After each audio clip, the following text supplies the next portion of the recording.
What's up, everybody? John here with both sides of the conversation. Today, we are here at the capital of Sacramento, California, for the Survivor Rally. This is a very important event for victims and survivors of crime here in California. This is an important rally to bring awareness and education to what's going on and how to support our folks. Man, my powerful sister, Tanice Hollis, is behind this movement with a bunch of folks out here, time done, Survivor Rally. So we'll be moving around, catching some of the footage, catching some of the folks today. It is a very cold day here in Sacramento. It is windy, so we're gonna be moving around. You might get some wind in the background, but we're here today, and we're here to support our survivors for the Survivor Rally, and we're gonna be passing this thing around, and we're gonna be getting some of the footage of some of the folks out here for today. As you can see, uh, the folks are lining up, and it's a number of folks from across the state of California coming to support this event. So we are excited. So we'll be moving around, and you'll see some of the footage of what's taking place. And the people is here, man. We got a lot of people out here. We're gonna walk around and connect with some of the folks. You know what I'm saying? How are you? My boy Gilbert, man, the tie down. This is my guy, man. What's happening? In the building, man. Hey, Stuff to the people, we live and in action. This is what it's about. You can see the people, you can feel the energy. We talking to decision makers. We speaking truth to power. That's what we do. Come on, man. Off top, man. We out here. We out here supporting the people, man. This is a very, very important event. Look at off top, man. My sister out here. Off top, man. When crimes are committed, we make victims.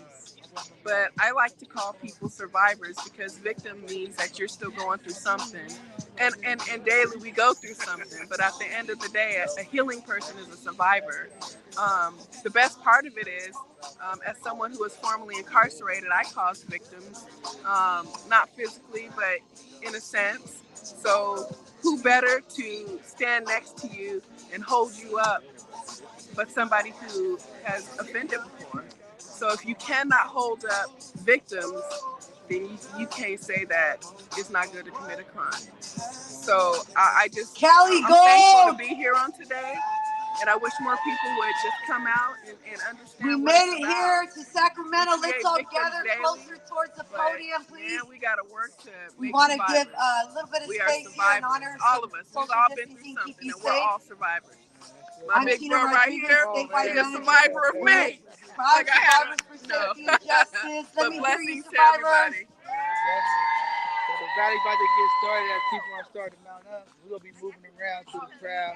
I'm in love with the slogan. We got our young folks out here. When survivors speak, what happens? Some Black Wall Street folks. A lot of community folks out here supporting what's going on. Change happens. We're going to get started shortly, so we can start gathering up here closer towards this podium.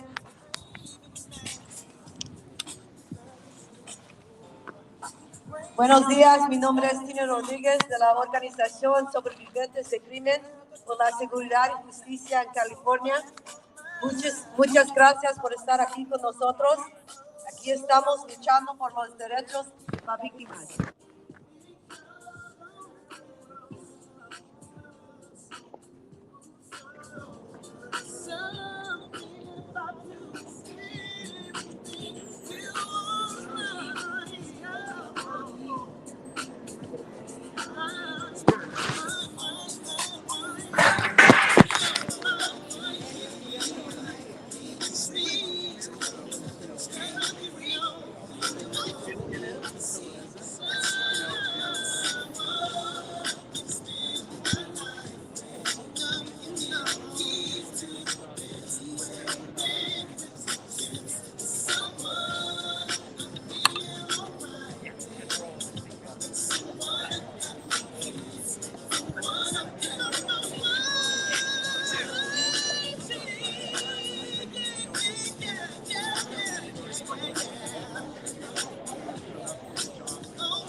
Yeah, why do you do this? Why do you do sisters to the person you see? Why do you do a little back and forth? Only get the sisters if you hear them talk about it.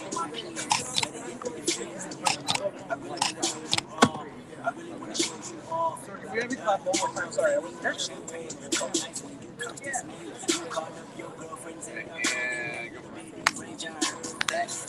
That makes sense, right? Maybe sisters only get you don't need that. Obviously, like a float.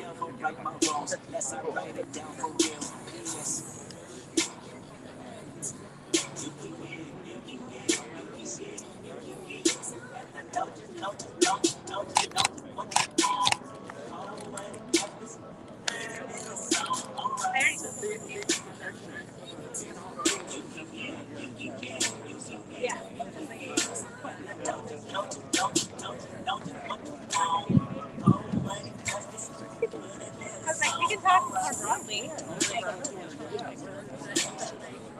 You won't be able to. Yeah.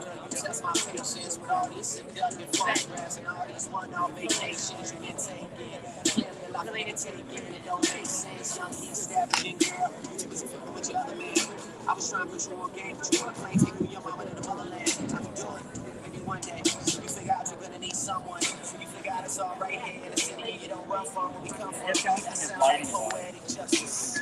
Poetic justice. It was so into this life, but you got it just it. I mean, I write poems and these songs dedicated to the ones you don't got your head, your soft skin, and your big business sundress. Yeah, what you doing that walk for? When I see that they move, I just wish we would fight less and we would talk more. They say communication, say relations, I can tell, but I can never right my wrongs unless I write them down for real.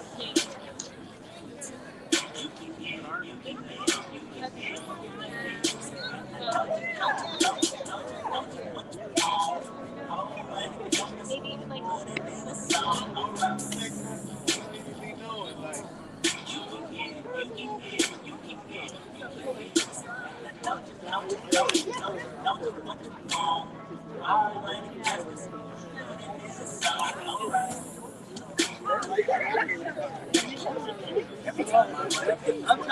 I didn't want to come around. Make sure my punctuation living my life in the margin. And that metaphor was made from the margin. Poetic justice. Poetic justice. I told you that I would be in the dark room, but you trust me. Love is not just a purpose, you looking in the mirror. Love is not just a purpose, you looking in the mirror. Call me crazy, we can both be insane. A fatal attraction is common, and what we have common is pain. I mean, you need to hear this. Love is not just a burden, I can see power still. Sex drive with you, sex, I want that interference. It's coherent, all I can hear it. That's your heartbeat, you either caught me or it caught me. Read slow and you'll find gold mines in these lines. Say sailing, you're shooting. And right before you go blind, PSA.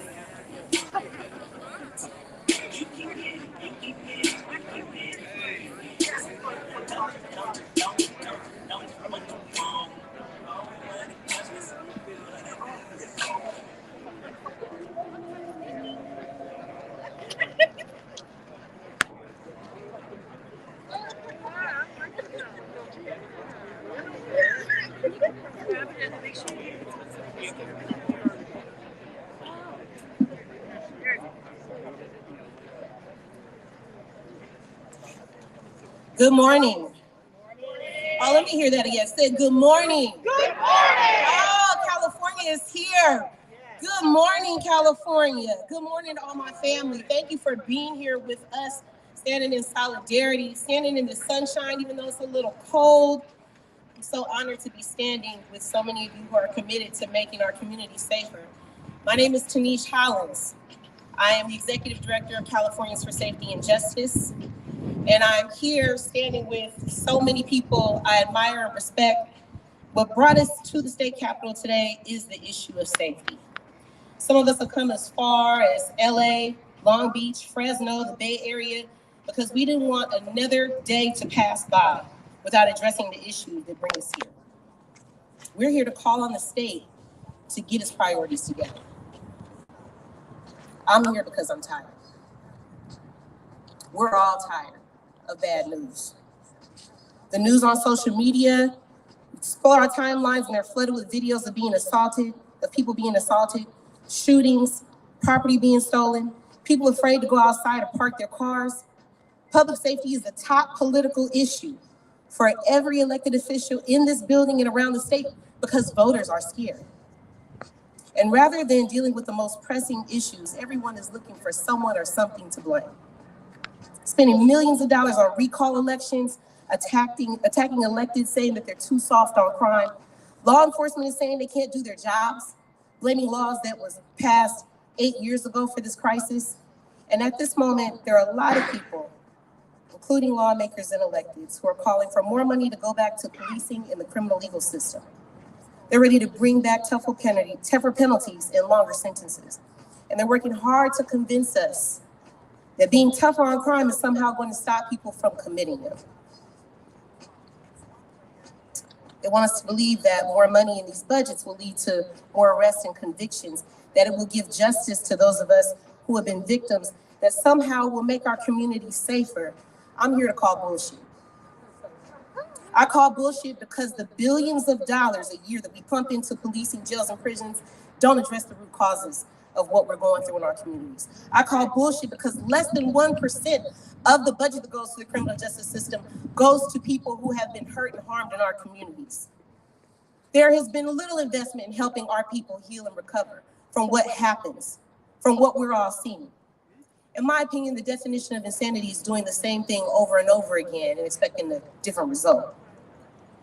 And implementing strategies that have been proven to disproportionately harm my people, Black people, communities of color, people who are poor, behind the margins. In my opinion, that's criminal. Going back to the strategies that have proven to fail and hurt victims in communities most impacted by crime and violence is gross negligence. I'm no expert on the criminal legal system, but I am an expert on its failure. And so are many of the people who are standing behind me today. Your tough on crime strategies did not give us justice or safety in our communities. Your systems didn't recognize Black people as victims, and they traumatized the majority of victims regardless of what race they are. I sat with a group of mothers about 2 weeks ago who shared stories about the moments they learned their babies had been murdered, forced to see their child's lifeless body laying on the ground, forced to bury those babies and then go back to work a week later. And then instead of being offered services, they were blamed for their children's deaths. Your public safety strategies force sexual assault and human trafficking victims to report crimes to get help and then re-victimizes them by forcing them to produce proof that they were hurt. And then that proof could later be used to criminalize them. Your public safety strategies resulted in police hunting and shooting unarmed Black and Latino men on BART platforms, in parking lots, in front of their homes. Your systems mocked and taunted their surviving family members and denied them services because they refused to acknowledge them as victims. What do you think happens to all this pain? Where do you think it goes? What happens when people don't feel safe in their bodies or their homes, when they're treated as the source of everybody else's problem? I'll tell you where it goes, because I've seen it firsthand. Unaddressed trauma dismantled my family. I lost 3 brothers to gunfire. One died while committing a crime to support his addiction. The second was killed because he was blamed for a crime he didn't commit. And the third, my baby brother, took his own life 6 months ago in this city because he could not get access to the mental health services he needed to recover from the trauma that my family has been carrying. I'm tired. I'm tired of having to resurrect my dead loved ones to help people understand the pain and the magnitude of the issues that we face in our community. I'm tired of having to use my trauma to help y'all connect the dots between your intentions and the outcome, and so are many of the people who are standing behind me. I'm tired of over-relying on policing and the criminal justice system to keep us safe. That is lazy and disingenuous. We're here to make sure that the state and decision makers in every city know that we are no longer carrying the burden of your failure while we fight to live and survive. You don't get to opt to protect your positions on our backs anymore.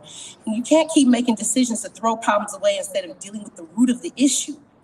You will be held accountable because the people you listen to are not the only voices that matter in this state. All of our voices matter. All of our safety matters. We want safety now. People, what do we want?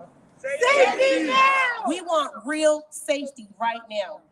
We want to remove eligibility barriers and increase the support that's accessible to all victims and survivors in this state. We want to end discrimination in the eligibility process. We shouldn't have to rely on police reporting or someone to determine guilt and innocence to determine whether or not somebody is worthy of getting help when they've been hurt. People who have been harmed should not be excluded from healing. How does that help public safety? We want direct cash assistance to go to victims, and we want to make sure that people get help right away. We have evidence.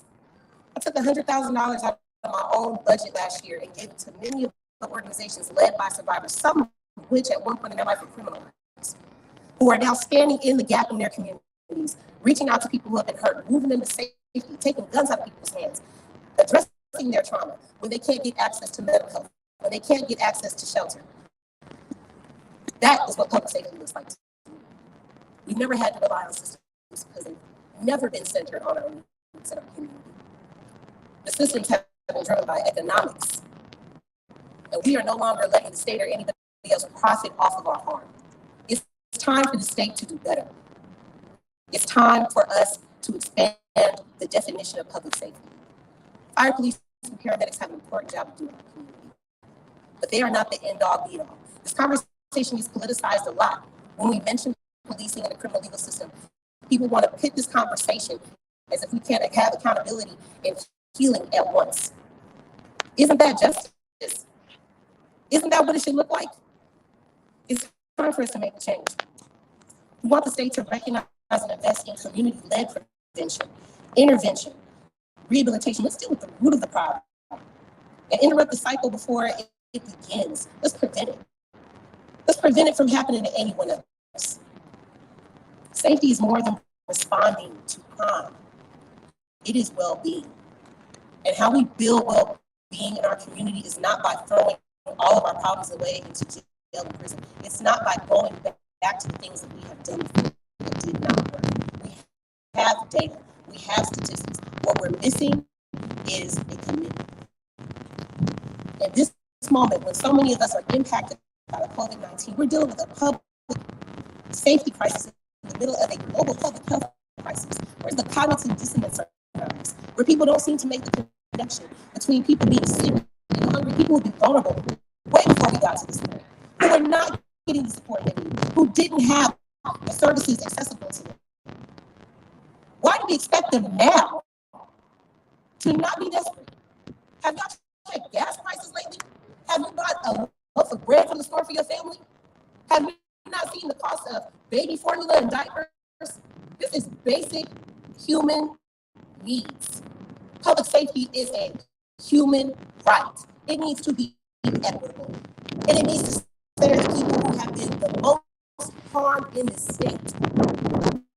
Black people, people of color, people who have been hurt, people who have been ignored, people who have not been acknowledged, people who have never been seen or treated as victims deserve to be helped, deserve to be supported. And we will stay here in this Capitol as often as we need to make sure that every lawmaker and decision maker understands that. You will listen to our people or you will leave your offices on your backs.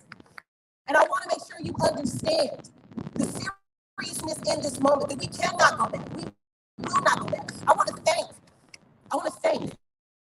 the champions that I have standing with me here today, and some who are not here, who are in this building, who continue to show up and listen to the people, who continue to show up and advance policies, no matter how tough it is, when a lot of their counterparts in the government don't seem to agree that people who have been victims of police violence or their surviving family members deserve help when they lose a loved one. Or that because someone at some point in their life who may have committed a crime is not deserving, believes that they are deserving of getting help and access to treatment and mental health. I want to thank you for your leadership. I want to thank you for your commitment and solidarity. And I want to encourage you to push with us and continue to push others who may not understand this in the direction that this state needs to go right now. I want to invite up Attorney General Rob Bonsa. Thank you so much for being here with us this morning, sir. I know you're busy. But thank you for being here.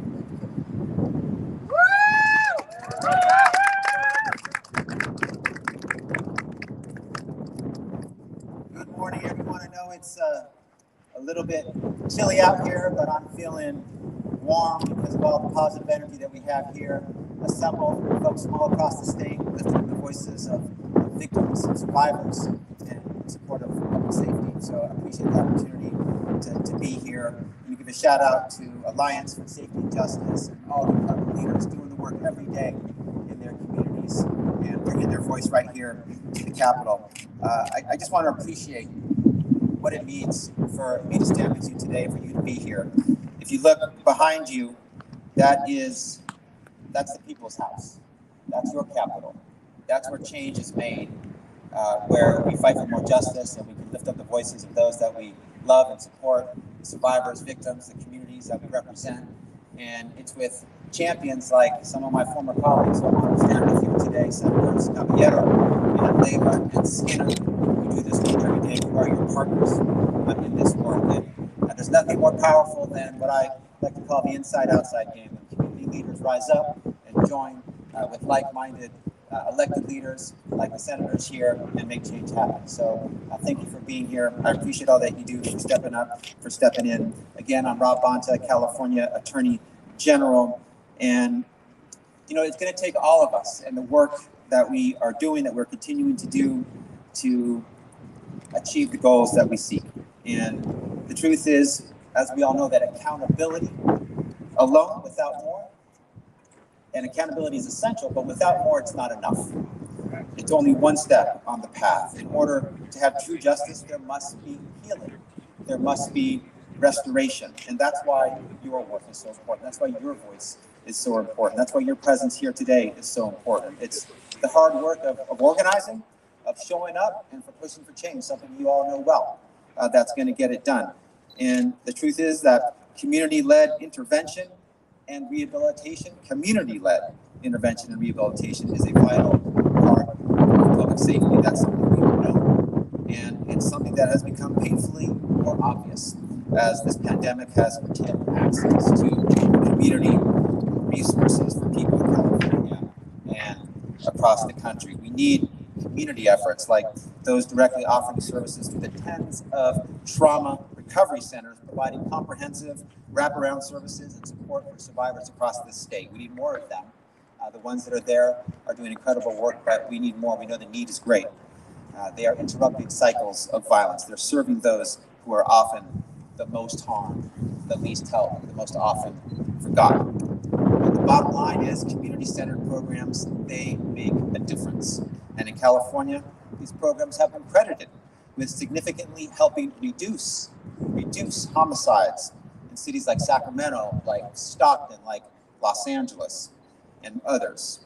And with hundreds of thousands of Californians impacted by violence every year, we can and we must step up to the plate, just as all those are doing here. These aren't just numbers.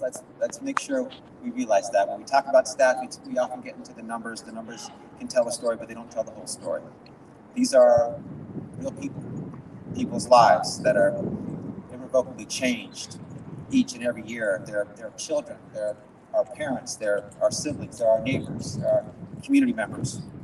We can honor them by creating a vision of California that is rooted in justice and in healing.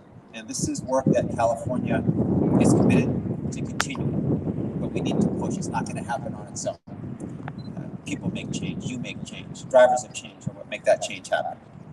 And we're committed to breaking down systemic barriers that have further harmed survivors, because we know that access to trauma-informed care, to mental health services, to victim compensation, culturally competent care, language access are all critical to the healing process. That is what justice requires. California is doing that work every day, but we can and we must do more. Because the fact is, far too few crime survivors are ultimately able to access medical, financial, mental health, or healing services that they need to recover. If we are to secure true justice, we must uplift public safety solutions that provide real opportunities for healing for our communities, for those caught in cycles of violence and systemic racism, and for all of California. So at the Department of Justice, as California's Attorney General, we're going to do our part. We are your partner. I'm proud of our Victims Services Unit that we've expanded and beefed up to provide more services to more victims in need. We've provided guidance to our law enforcement partners across the state to do more to support our victims and survivors. And I'm proud to have recently brought on board to support our victims and lift up the voices of survivors. Maggie Krell, who's with us today, just joined our team. So we have work to do, but I know that when we do it together, there's nothing that we can't do. So I appreciate all that you do to lift up the voices of survivors and victims and to generate more safety throughout California. Thank you all.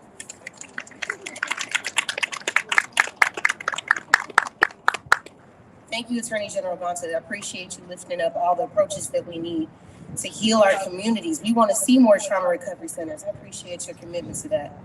Next, I want to call up, is there any East Bay people in the house? Okay, East Bay. I want to call up our East Bay Senator, one of my favorites, Senator Nancy Skinner. Thank you so much for being here with us to announce some groundbreaking legislation that we want to see happen here in the state.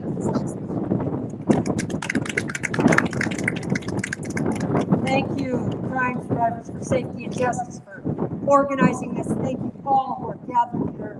The work is powerful, it's necessary, it's needed. Thank you, Attorney General Bonsa, for joining. Tanisha, your words were so powerful. I thought, what could I add? But let me just add, why would any crime victim be cooperative with law enforcement if law enforcement re-victimizes them?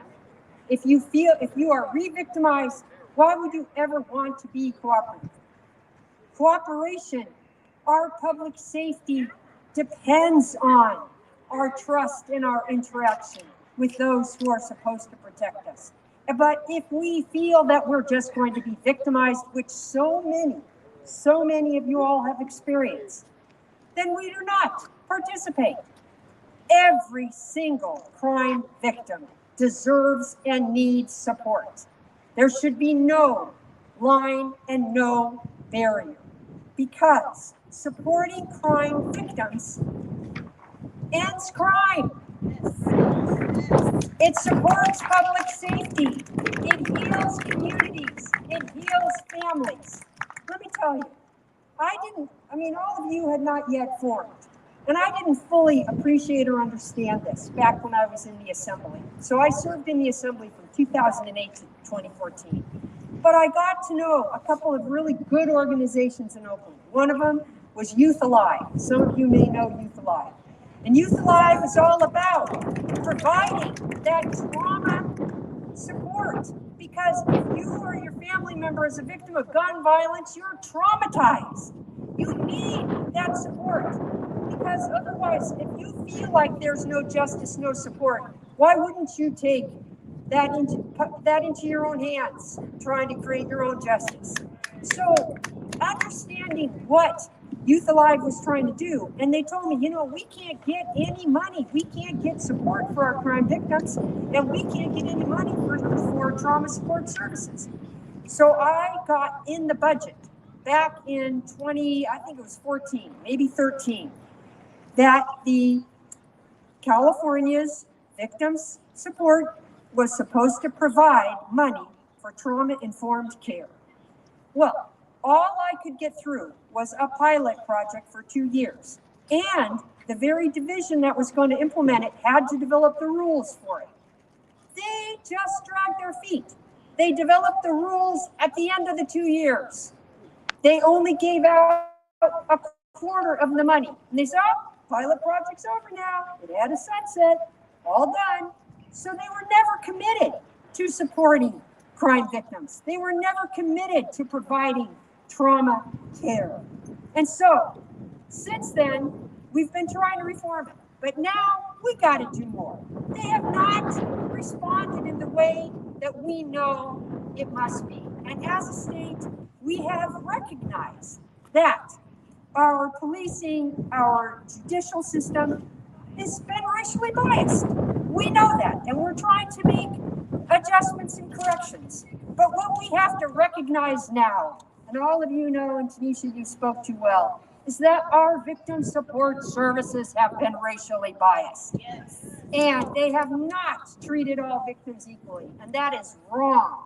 It is wrong, and we're going to stop it now. So I am so proud to be the author of SB 993, which you all brought to me to improve and increase victim services and resources, to eliminate the obstacles that keep victims from receiving the financial support they need and they deserve, to help ensure that all crime victims are eligible for that financial support, and to increase the financial compensation for those who were falsely accused of crimes or exonerees, who now you can serve time in prison, be released, the court will admit, oh, sorry, you were never guilty, you should have never served time, you're out now. And then you're entitled to a certain amount of support. But are you just giving it? No, you have to go to court and prove that somehow you deserve it. That is wrong. Everything about the system we've designed now is not working for victims and is not working for public safety. And I'm committed to joining with you and fixing it. And that's what we're going to do. And I'm so proud to be your partner. And thank you for bringing me SB 993. Thank you.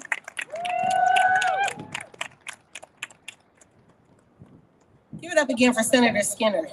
If you understand the importance of having legislators who listen to the community and who will take on bills and lead them in the legislature to make change, that is huge. We thank you. We thank you for standing and uplifting those issues. Another one of our champions who I'm so honored to have here with us today is Senator Connie Leyva, who is the author of our bill, SB 299. Senator Leyva. Good morning. Thank you for having me today. I am the proud senator representing the Inland Empire and San Bernardino County. Let's go IE. So I want to thank Californians for Safety and Justice and Crime Survivors for Safety and Justice for having me here today. And I'm just going to tell you a little bit about SB 299 and what we need to do to get it over the finish line, okay? So 299 is a bill, it's really an equity bill. It says that if you were harmed or police violence was done unto you, you should have access to CalVCB, the California Victims Compensation Board. Many times, CalVCB asks for a police report. So what do you think? If a police officer assaulted you or harmed you, you think that report is going to be in your favor? Probably not. So this bill says that you can use other means to prove that this happened to you. And it's really honestly a very simple bill. CalVCB is the payer of last resort. What does that mean? That means that if you were a victim of any kind of a crime, you could, and you had to pay for medical services, you sought counseling, God forbid your family had to bury you, you could go to CalCVB and be reimbursed. There was a lot said about this bill that was not true. People said that, people are going to be trying to get beat up by police or have things happen with police because they want access to this money. It's not about that. So here's how we're going to get this bill to the governor's desk. You have us senators up here. You know why? Because it got off the Senate floor. Where is it right now? It's in the Assembly, languishing. So what I need all of you to do is I need you to call all of your Assembly members and say, hey, what's the problem? Let's get this bill. Let's bring it up for a vote. Let's get it off the floor and let's send it to the governor's desk. Can we do that? All right. Well, I thank you for giving me the honor of helping you with this bill and for the honor of speaking today. The fight continues. The work for justice continues. Let's do this. Thank you.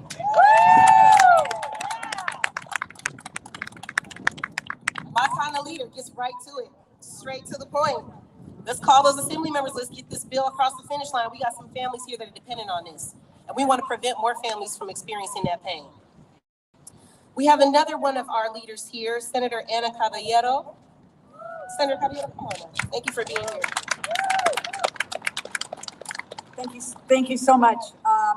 Thank you very much for inviting me to be here today. I am so proud and honored to be standing with my colleagues who are great champions, but just as important, all the community that's here to say enough is enough. We need some change, and we're here with some legislators because we can do this together. We can't do it by ourselves. Legislators can't do it by ourselves. Community can't do it by ourselves. But together, if we put our heads together and figure out where we need to go, we can get things done. So I'm really, really honored. My name, as you heard, is Ana Caballero. I represent the 12th Senate District, which includes the Salinas Valley and the Central Valley. And I'm pleased to represent a rural agricultural part of the state. We need champions all over the state, and I'm really, really happy to be here. I have been asked in partnership with many community groups to author a bill, SB 1268, or Curtis's Law, to facilitate communication between families who have lost a child and agencies involved in the police investigation. This is a really simple bill, folks. And when you think about it, it's really a no-brainer. It's family members find out that their child, a young person, has been killed. And they're in trauma. They are in mourning. They can't believe.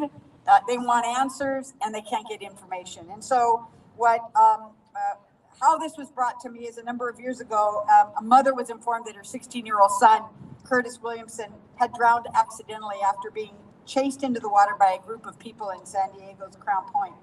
Her journey to obtain case information and justice for her son really sheds lights on the opportunities for change in the law to increase transparency and aid the families of crime victims. Basically, what the bill would do is require that information about the case is provided to the families so that they have a case number, they have the name of the investigator, they have information about where the body was taken, what was found on the body, just some really simple things that every mother and father, sister, brother, family member should have the right to know.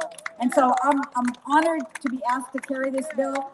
And I just have no doubt that with the help of all of you here, we're going to get this done. So thank you very much for the opportunity to be here today.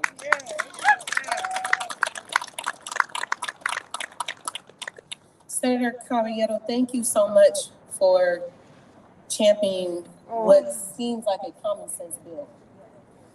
And it's unfortunate that so many of us have to have these life experiences just to make these changes. But the fact that we have these leaders standing with us lets us know it can be done. It will be done. We have already made historic changes in the state of California for victims and survivors and for our community. So we will win. And that's why we're here, because we want safety now. Let me hear you say, what do we want? What do we want? I gotta tell you, I'm not the best rally leader because I cuss a lot. So I'm trying to get through this. But when we talk about champions, we are blessed to have one of our champions from the Bay Area, specifically from my hometown of San Francisco, with me.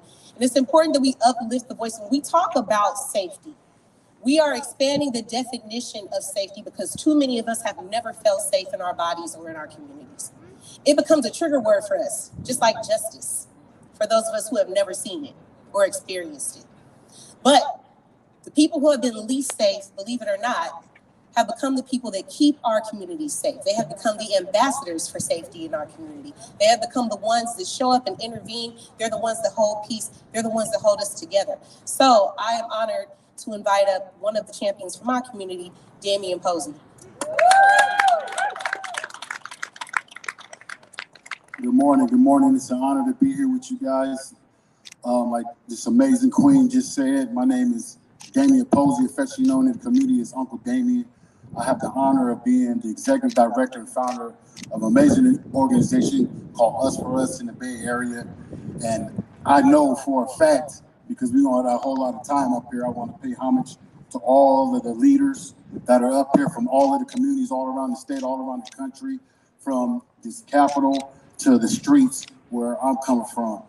And coming from those streets, I understand and I know, after being shot 5 times and not receiving those services, after being sentenced to and serving 120 months in federal prison, and standing here a changed man, that it wasn't the system that receives the majority of the funding and the supports, but it was the people that lifted me up. You understand? So I pay homage to the people. So make some noise for the people, please. Because if it wasn't for organizations like California Safety and Justice and all these amazing individuals that stand here with me, the Monterosa Sisters, Broken by Violence, all Youth Alive, like she just spoke about, that are on the ground every day doing this work, I know that we would be having a lot more deaths. I stand in the gaps every day, working with ex-offenders like my brother right here to the right, working with the youth like my nephew right here to the left, day in and day out, to ensure that we have safer streets to the best of our abilities. This is coming from the people. And I'm not here to talk down on anyone, but I'm here to advocate for the people and encourage those who do have the power to make those decisions, to give that power, the resources, and the funding to the people who need it. Like my brother Jaime right here. Doing the work day in and day out. I promise you, you'll see the change. I appreciate y'all.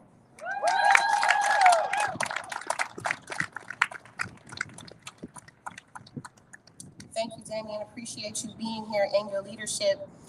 We got a lot of shout outs for Youth Alive, and that is not by an accident, because they have a legacy of showing up for the people, not just in Oakland, Alameda County, but throughout the state. I'm honored to be working really closely with Gabriel Garcia, who is their Policy and Advocacy Director at Youth Alive.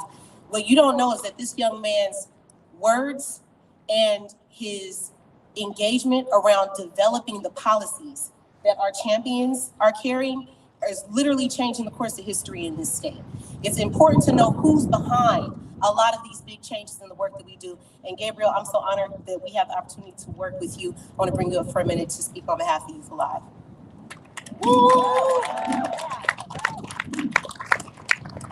Hard to live up to that, but thank you, Tanish. Good morning, everybody. My name is Gabriel Garcia. I'm the Policy and Advocacy Director for Youth Alive. And we're a community-based organization in Oakland, California that is focused on preventing violence, intervening when violence happens, and helping people heal in the aftermath of losing a loved one. I'm here today because I believe that we can create public safety by investing in violence like the public health crisis that it is. I believe that because I see and hear about the work that my coworkers do on a daily basis. I hear about our violence interrupters who use their credibility in the streets to mediate conflicts before they turn violent. I'm here because of our homicide response program, where our crisis responders reach out to almost every single family in Oakland that loses a loved one to gun violence. Some of them are here today. And I'm also here because I know about our intervention specialists who go to the hospital bedside of patients suffering from gunshot wounds, from stab wounds, who've been physically assaulted, and get them to turn their life around and not lean towards violence. All of these programs are based on a public health approach to violence. And the reason that they work is because they address one of the critical factors that contributes to violence, which is fear. The fear that calls on people to pick up a gun because they are afraid and want to protect themselves. The fear that calls on people to join a gang because that's the only avenue they could see around them to protect themselves, their families, and their crew. The fear that makes people seek retaliation because they never want to get victimized again. It's that fear that creates violence. But instead, when we have an intervention specialist, a crisis responder, a violence interrupter coming up and instead instilling those folks with hope that they could turn their lives around, hope that they can get out of the situation that they're in, hope that they can get a job that'll change the way that they can support their families, hope that they can get the healing resources that they need in order to overcome the trauma that has happened to them. When they experience that hope, we see that even though hurt people, healed people can heal people. That's why we need to treat violence like the public health crisis that it is. Instead of over-policing neighborhoods, we need to invest in community building. Instead of investing in incarceration, we need to invest in the very folks that have spoken up today, the folks that have been closest to the harm, know it most intimately, and know what they needed in those critical moments to feel hope. Thank you.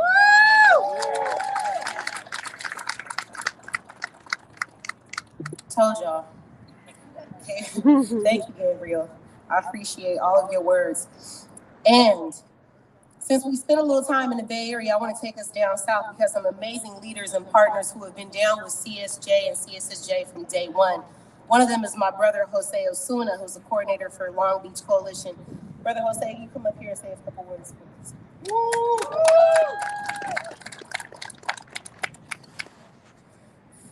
How's everybody doing? So I wear a lot of different hats in the community. I am the coordinator for the Long Beach Coalition for Safety and Justice. I'm also a member of the Public Safety Realignment Team for the for the County of Los Angeles. It's a team that I sit on with the Chief of Probation, the Chief of LAPD, Sheriff Villanueva down from the LA Sheriff's Department. And, you know, the experience that I bring into that space is really the hat that I want to wear today. I'm the father of Moises Contreras. He was killed on August 21st, 2007. And to be honest with you, when my son was killed, there were no services provided. As a matter of fact, services were denied. My son had been documented as a gang member because he was riding in a vehicle one day with me when I was stopped by law enforcement. So he was a documented gang member because he was riding in a car with his father, who happened to be a documented gang member as well.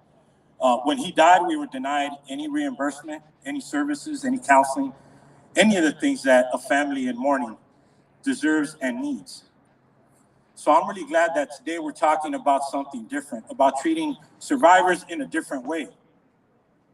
Because those two men that killed my son have never been caught. That doesn't really matter to me anymore. You know, what I think about when I think about those two men is I hope that they receive the services, the mental health services, the health services, so that they would never have to hurt themselves or another human being again. That's what I ask the leaders of the state of California to do, to start focusing on the healing that these communities that are harmed by violence need. That's what I need. That's what I found. As coordinator for the Long Beach Coalition for Safety and Justice, when I was asked, what do you want to do to bring some healing to your community? What do you want to do to find some healing for your family? I didn't answer with, I want those two men arrested. I wanted to bring the two communities together that were in the middle of this conflict. There's a big conflict between Black and Brown in the city of Long Beach. It has been for a very long time. And so what we do down there, because we have provided resources, but we need more of it, is to bring those two communities together. We run what are called belong circles, where we bring Black and Brown gang members together and we start a dialogue of healing. Because you don't join a gang because your life is everything that it's supposed to be. You join a gang because you're broken, because your community is broken and you can't find anything else. That's why I joined the gang. And so with that, I'll close. You know, I'm proud to be part of a different gang today. I support CSJ, I support CSSJ. And in particular today, I want to support Senator Skinner's bill, SB 993. That would address the issue that impacted my family. And so I really would ask the leaders of the state and the community to support that bill and support all survivors of crimes in the state of California. Thank you. Thank you, my brother Jose. Shout out to Southern California, man. Where y'all at? LA, Long Beach. We got a lot of family in LA. It's like second home. I'm still salty about the Rams and the Niners, but we ain't gonna say we got a little more time. We got one more amazing, my brother. And I've been so honored to travel down and spend time with him and the folks that are part of Ceasefire in Southern California, be a part of the peace rides. He's definitely been a day one with CSSJ and CSJ, my brother, Jamie Rare Breed. Come on up here, Rare Breed. Good afternoon. Shout out to my survivors. Make some noise. We healing at all costs. We understand the assignment.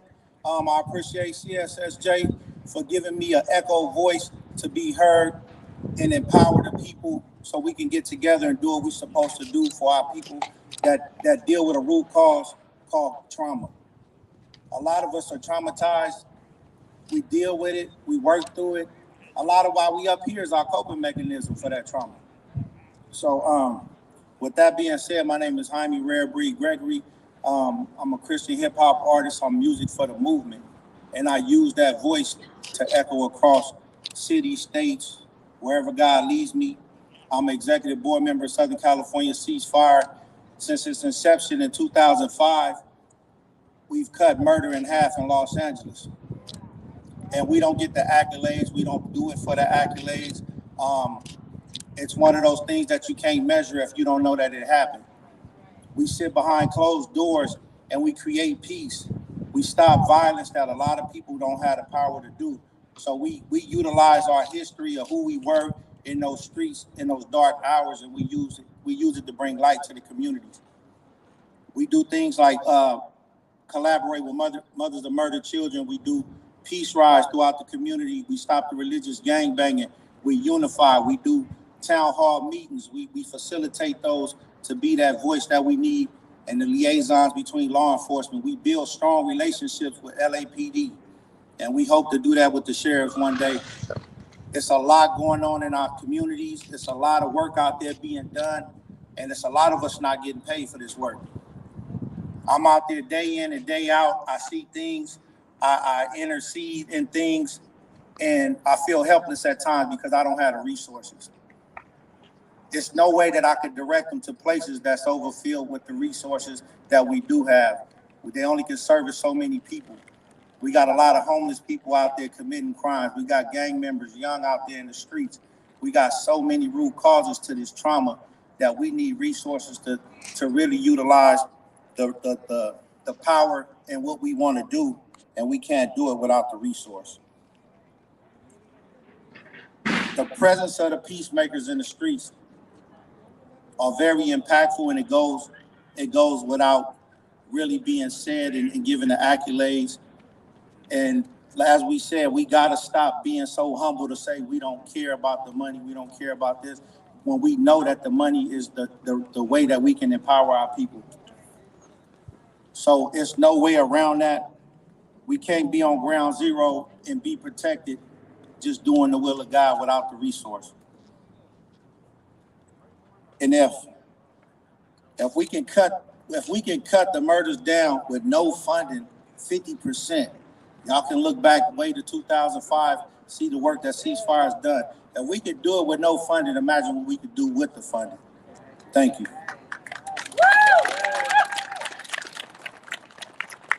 Thank you, Gregory. Let's talk dollars and cents and make these cents make sense. Because it's important for y'all to understand that these systems are not ashamed to ask for their cut of the budget. There's about $14 billion is projected to go into public safety and law enforcement next year. They were not ashamed to ask for that money. So our community has to shift our game a little bit and make sure that we understand and that we continue to promote our successes. Because you're right, you can count the number of bodies that we had to bury. You cannot count the number of lives that we have saved. And so let's do that work of uplifting it. We're going to transition from the rally, but before I do, I want to give a couple of kind of housekeeping updates so that you know what's happening. This circle, we're going to move over to that lawn area right behind the cameras and form a circle. That's going to be our vigil area. So if you have photos of your loved ones that you want to bring, your safety now signs, we're going to make a circle there. That space is going to be facilitated by our sisters, Ashley and Michelle Monterosa, and our brother, Jaime Gregory. We're going to spend some time just acknowledging who we are, what brought us into this moment, and what our vision for safety looks like.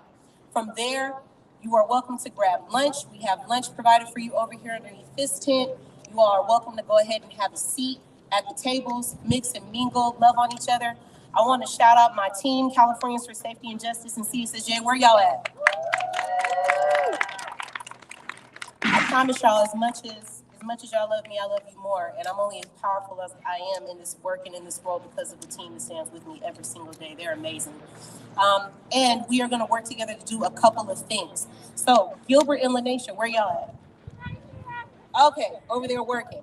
So our community folks that came up, our survivors that came up, after you grab your lunch, I want you to check in with Gilbert and Lanesha, whether you're CSSJ or Time Done, because we want to make sure that you come back to the Capitol with us in April 24th to 26th. What's happening April 24th, 26th? What's happening? So for the people who did not say Survivor Speaks, I hope you listen because you do not want to miss Survivor Speaks. It's about to come up. This will be our first time reconvening this powerful conference here in Sacramento after almost 3 years of the pandemic. It's a huge family reunion. Okay. We have about 700 survivors coming from all over the state. So imagine this times 5 or 6, okay? It's going to be a good time for a couple of days for us to heal and for us to set more priorities for what we want to see happen in the state. So if you're interested in going to Survivor Speak, get more involved, please check in with Gilbert and Lanesha. Where's my brother Sean? Sean is around here somewhere working. Sean's over by the shirts. My brother Sean, he's our partnerships manager. So those of you who have coalitions, I want you to make sure you check in with Sean because these bills are not going to move through the legislature unless we organize our people to call our members, make sure that we sit down and meet with them both here in Sacramento and locally to make sure these laws pass and end up on the governor's desk this year. So if you want to be a part of making that happen, make sure you check in with Sean. You can also check in with me. We'll make sure that you get tied up and get locked in on that. I'm looking for Ed and Anthony. Where's Ed and Anthony? If y'all don't give it up for Ed and Anthony, because you need to know. If you don't know Ed and Anthony, if you know Anthony DiMartino and Ed Little, you better make sure you get to know them before you leave here today. Because they are eyes, our ears, our legs, and if you look at Ed, our muscle up here in the Capitol. They make sure that these bills and our law and that our voices remain in every conversation with every legislator, every aide, every decision maker, every agency here in Sacramento. They hold us down. And we're going to hold them down because for those of us who are able to stay, if you're not hopping on a bus and if you have the time, we are going to be walking the halls of the Capitol. For those of you who have never been into the Capitol building, this is an opportunity for you to get introduced to the building. This is yours. It's your building, right? So we're going to make a couple of stops at our assembly members and senators' offices and leave them some information about these bills that we're going to be coming back to talk to them about. Y'all with that? Yeah. Okay, I like it. Want to make sure you do a couple more things. Make sure you take a picture over here by our step and repeat because we're all about social media. Where is Marcelo? Marcelo is our, if you've been following Safe and Just, a lot of that new content you see is our brother right there, Marcelo Vega. He's a Frisco native like me. So, want to make sure that you stop, say hi to Solo, shout out on social media, take your pictures, hashtag safety now. We want to see you on social media. We want to make sure people know why we came here to Sacramento. Shout out to my brother John Henry on both sides of the conversation. Where's John Henry? Want y'all to stop and talk to John Henry because he's also going to be asking you about these signs.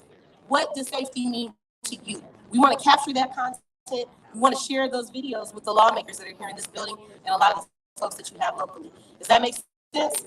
All right, y'all. So let's go ahead and transition from here over to the space for our vigil. Y'all got your march orders from there. I love you. Thank you so much for being here.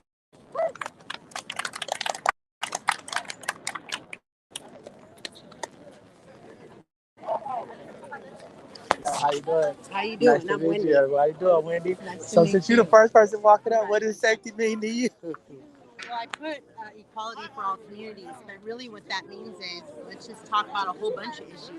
We send people to jail, and if you don't have money to get out, you have to sit there and wait, and they're the ones who are usually get convicted or get a sentence, that's like a plea bargain. Let's talk about what makes our community safe. How about equality? How about all of our colors together coming as human race, right? And realizing that none of us are different. We all hurt the same, right? Let's bring some healing to it. That's right. Nice to meet you. Thank you. Hey, what does this mean to you? What does safety mean to you? This is our Broken by Violence team. That's right. Broken by Violence. What does safety mean to you? Safety means to me a community that loves and protects each other. My name is Coach Connie. Hey.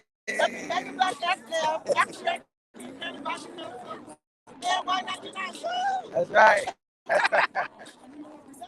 Yes. What does safety mean for you? That's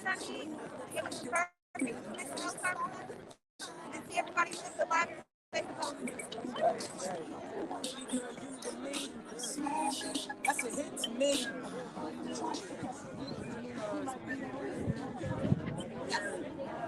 And what does safety mean for you, young lady? Safety to me. Hey everyone, Using if my we can voice gather on the to lawn shift and the make a big narrative. circle. Hey, let's shift the narrative. Hey. Get on the lawn and form a nice big circle. Okay, buy the shirts.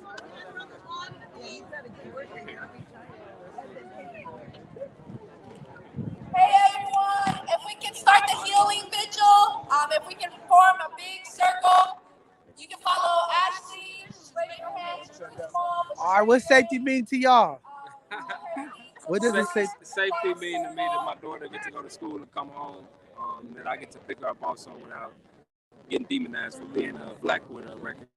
That's right, that's right. Safety means protection, a new journey for each and every one of us, and for us to be unity, united.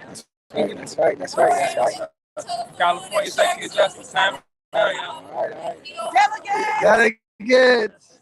What's up, good brother? What does safety mean to you, brother?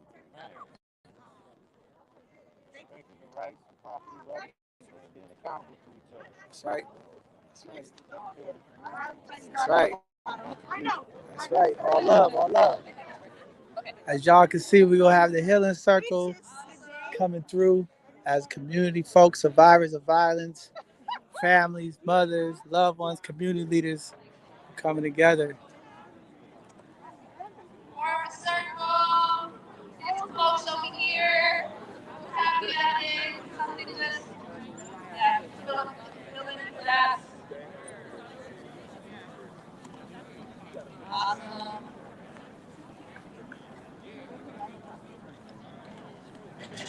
Thank you.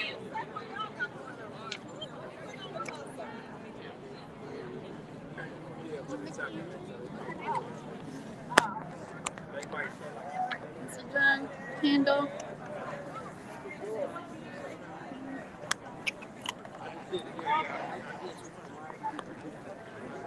Trying to get over there. All right, people, if we can get some healing, come to this circle if you need some healing. That's what we're here for today. And then we can continue on with the rest of the festivities and mixing and mingling, and make sure you introduce yourself to somebody you don't know. Collaborate with that person, find out what they do. They might be a resource for you.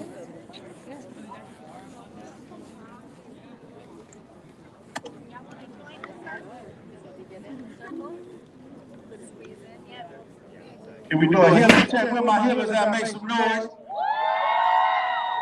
That's right, that's right. We did that for us to hear. Can we do it so they can hear us in the building? If you're a healer, make some real noise. That's right, that's right. We want to create this space where we go through things, and sometimes we go through things that people don't know we're going through. We go to work and we do it.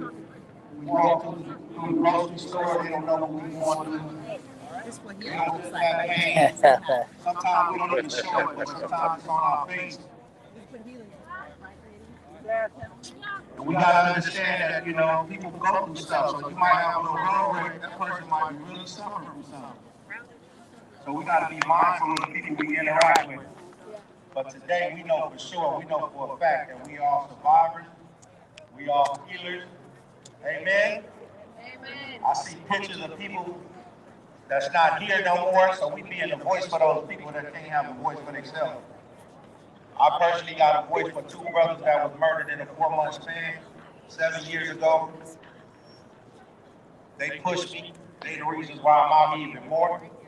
I was already out here trying to seek change. They were supporting the change that they seen me with 12 years ago when I got out of prison. I came out here with a different attitude. And that reciprocated towards them coming out to peace rides with me, coming to walking rallies. And we can do that. We can put the banners out on our blocks. We can go out here and march and scream peace and justice and stop the killing. But we advancing now. We going in these buildings and we making changes. It's bigger than that. We start there, but this is the finish line right here.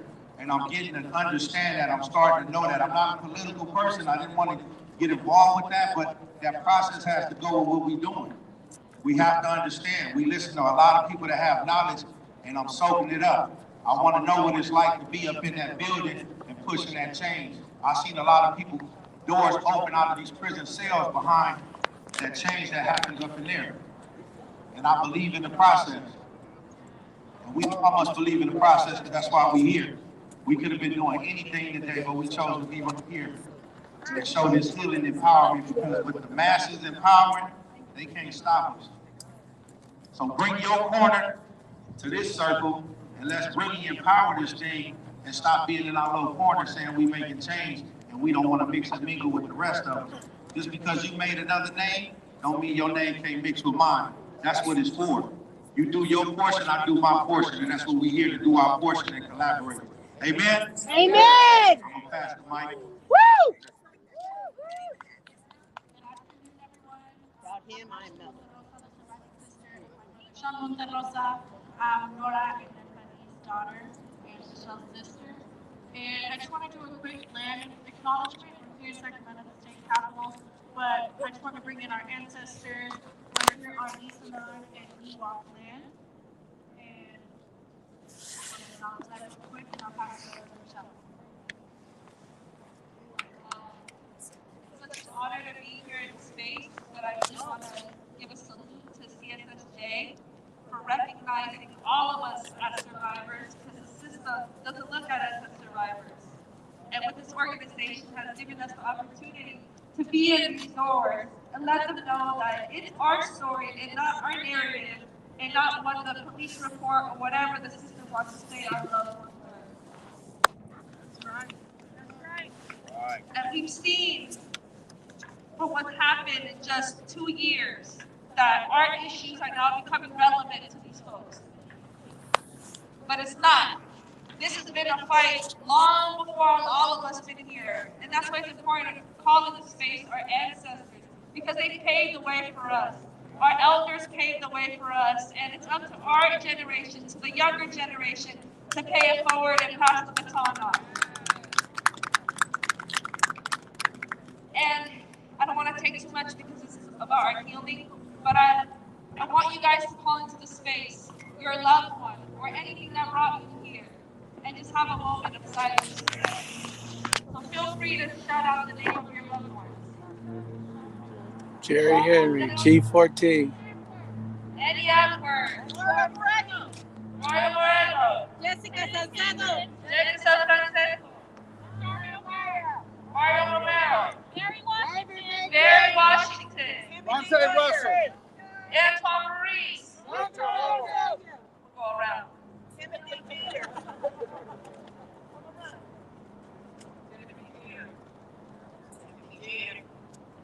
Andre Garcia. David McDaniel.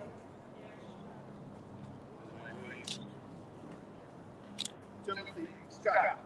Monte Russell. Jessica Salcedo. Alexis Garcia. Jonathan Smith. Alan Blooper.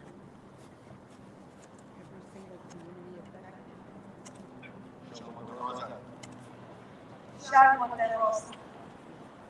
Moises Contreras. Reginald Hall. Aaron and Caleb Foster. James Hill. Vinnie Edwards. Vaughn Edwards. Alan Bowe. Jorge Alcaron. Tony Hunt and Yusef Kelvin. Ronnie Williams. Holly Class. Junior Munoz. Andre Carroll. Roger Anderson and D. Martin. Stephon Clark. Alfonso Morris. Ronald Celestine, Billy Locke.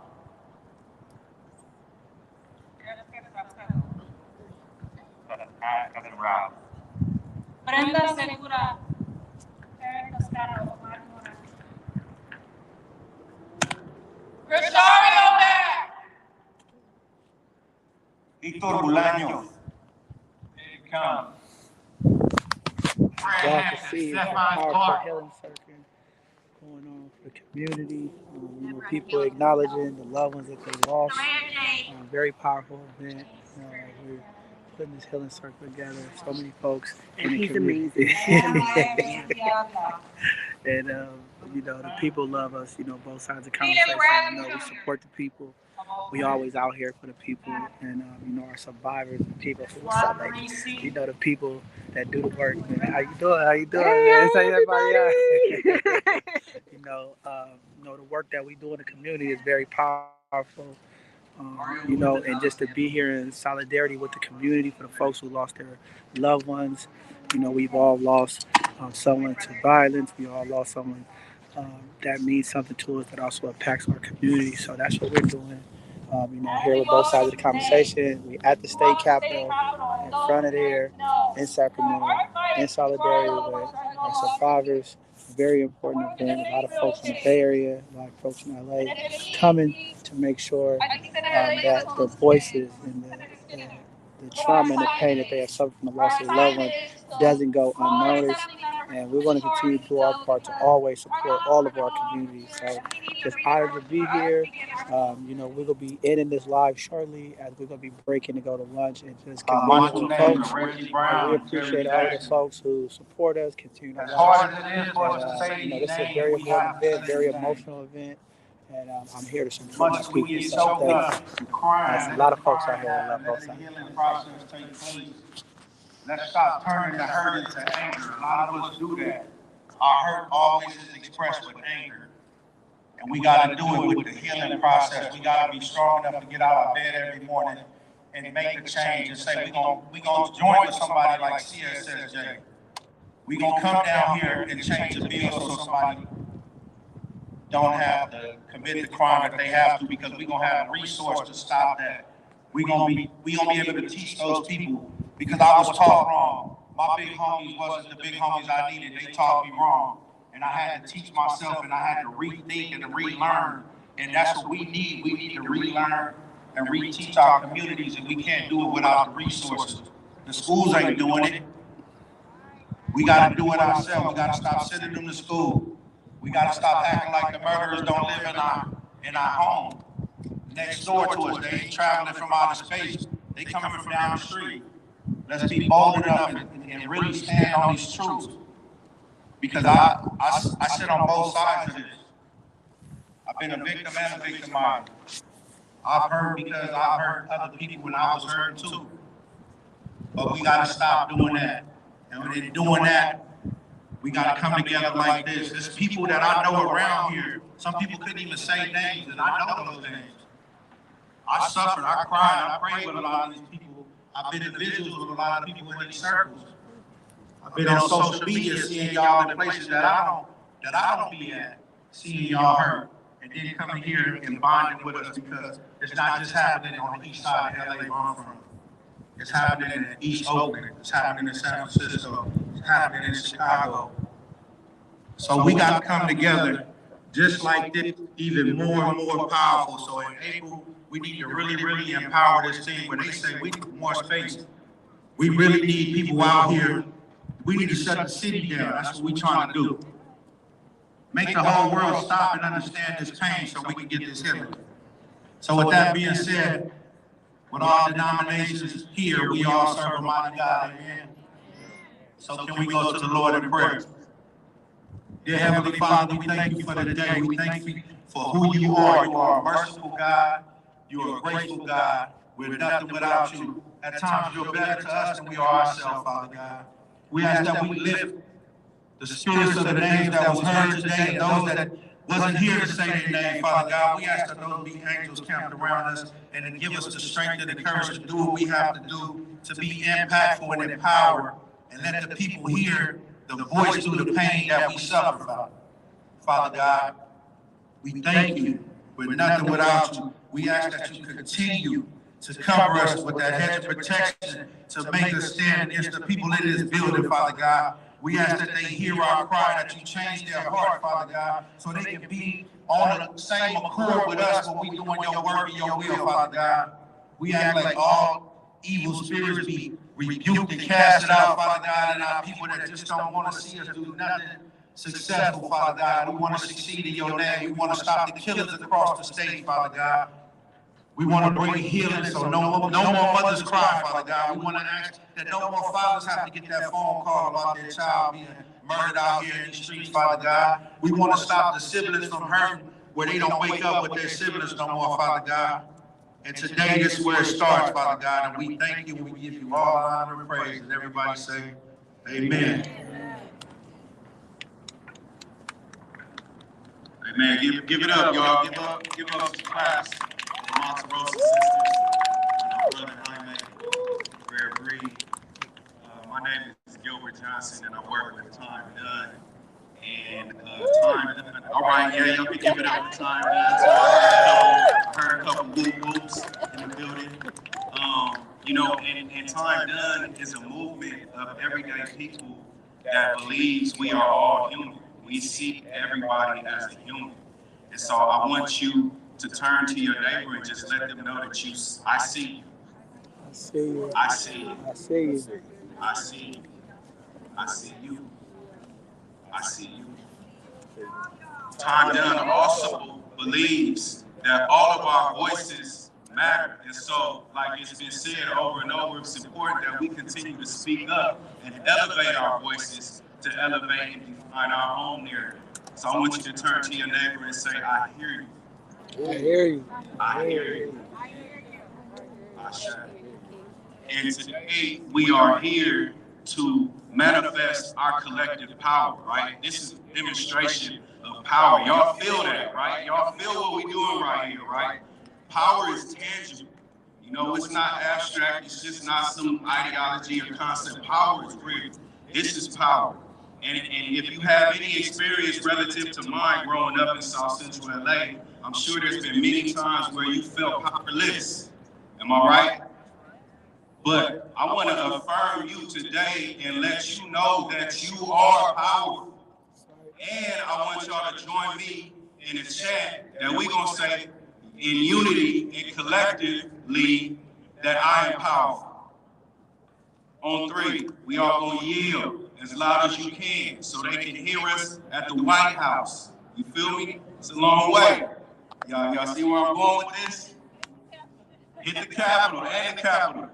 On 3, 1, 2, 3. I am power.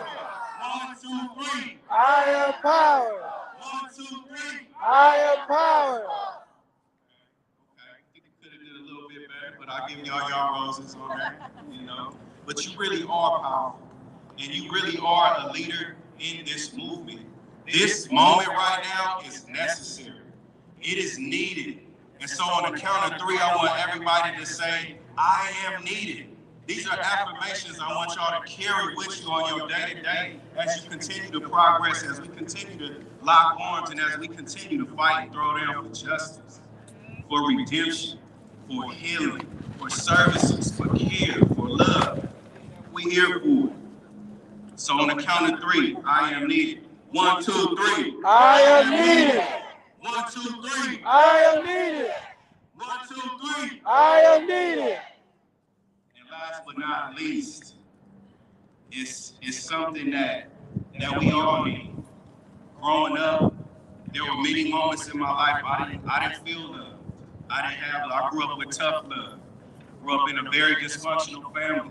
So I started getting in trouble at a young age. Just doing crazy stuff. The system didn't ask me why I was doing that, though. And it was a void of love. But at CSJ, at Time Done, at CSSJ, Californians for Safety and Justice, Crime Survivors for Safety and Justice, and Time Done, we want you to know that you are loved and that you are our family. Look at your neighbor. Feel that energy. Let the sun radiate on your body. Get that vitamin D. Feel that airflow. You know what I'm saying? Because this is a beautiful showing of family, and this is a beautiful showing of love. So, on the count of 3, I'm going to ask everybody to close out with our last affirmation. And they're simply going to say, I am loved. Y'all with that? Y'all with that? Yes. All right. Ain't trying to lose nobody. Stay with me now. All right, on 3. 1, 2, 3. I am love. 1, 2, 3. I am love. 1, 2, 3. I am love. Shame, y'all. So let's close out with a unity clap. I'm gonna start. We go in here. We got me. Yep. Here we go.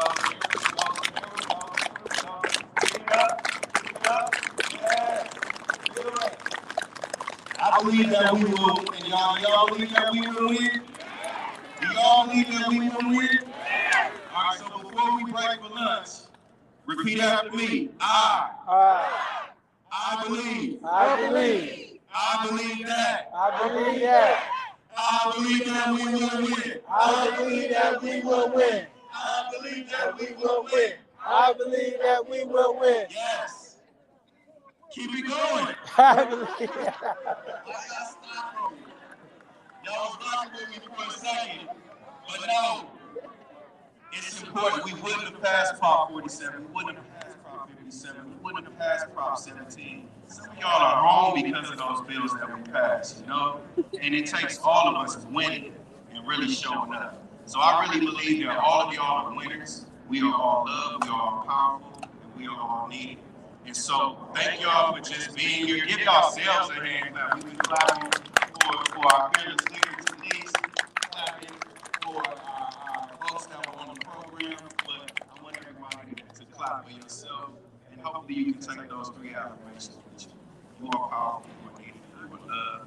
And so thank you all again for joining us. That's going to close out the vigil part, and we got some good food for everybody over here. So you can make your way to this table right here. Wow. Great event to honor our victims and our survivors. Powerful event. We will go break for them with lunch. We're going to have, a lot of love. Shout out to Joe Sanders in Oakland. I see comments coming in. Shout out to that family. We want to acknowledge all of our families and folks who survived the death and loss of their loved ones, man. This is an honorable event. I want to give a shout out to my sister Tanise for putting this together, making sure community folks are not forgotten about, advocating and fighting for bills to be passed so that community survivors have the supports and the resources that they need. And we're going to continue to do our part here at both sides of the conversation to highlight those individuals and make sure that those bills are being passed and pressing our elected officials to do what's needed. It's going to be a long day, busy for me. We're going to be moving around, trying to get through this. And I also got to head back from the capital here in Sacramento, back to San Francisco, and get ready to go mentor our young folks who are in the San Francisco Youth Guidance Center as we continue to build them up.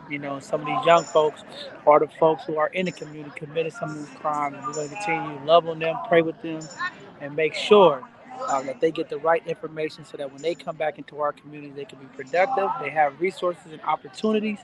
Again, a powerful event today with survivors. Shout out to all the families, shout out to all the community leaders and organizations, all the elected officials who took time to walk off the Capitol floor to acknowledge the victims of violence, to acknowledge the folks in the community who lost loved ones, and committed to making sure that the bills that's needed get passed to support these families and support these organizations who do the work to bring peace, love, and unity in our community. So again, just honored to be here with both sides of the conversation, out here with the CSJ and the safety survivor folks. Shout out to all of them, their amazing teams for keeping both sides of the conversation part of the movement, and we're going to continue to do our part of the movement. Yeah, that's my cousin. Yeah, So we go. Yeah. Yeah, I'm from East too, bro. Nice to see you. Yes, sir. So yeah, we just go keep pushing along, and we thank y'all for tuning in. But we're going to end this segment as we got to continue to move around and do a few things before we head back to San Francisco to continue to do the work that we do to impact our community. Again, we love you. Thank you for supporting us. Continue to support us as we continue to do the work to impact our communities. We love y'all. Both sides of the conversation. We out.